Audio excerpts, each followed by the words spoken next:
बिस्मिल्लाहिर्रहमानिर्रहीम। अस्सलाम वालेकुम वरहमतुल्लाहि वबरकातुह।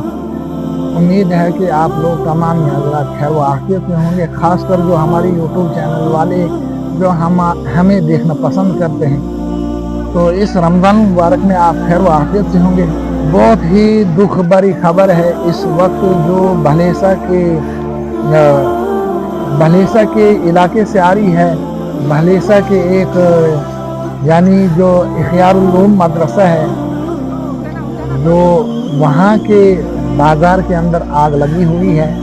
आपके सामने ये वीडियो है कि कितनी आग फैली हुई है। अल्हम्दुलिल्लाह मदरसा महफूज है, मस्जिद महफूज रही और आग को काबू में पा लिया गया और काफ़ी लोगों ने उसके अंदर ताउन किया उसको बुझाने के लिए। तो कितनी खतरनाक आग लगी हुई है। तो दोस्तों से गुजारिश है कि इस वीडियो के अंदर देखो कि कितनी आग लगी है। तो आप लोगों से दुआ की दरख्वास्त है कि ऐसे ऐसे हालातों के लिए दुआ करें, कहीं ऐसा ना हो कि इस जद में मदरसा आ जाए, कहीं ऐसा ना हो ऐसी वारदात कहीं देखने को मिल रही है। आप लोगों से गुजारिश है कि इस वीडियो को ज़्यादा से ज़्यादा शेयर करें, लोगों तक पहुँचाएं। अस्सलामु अलैकुम व रहमतुल्लाहि व बरकातुहू।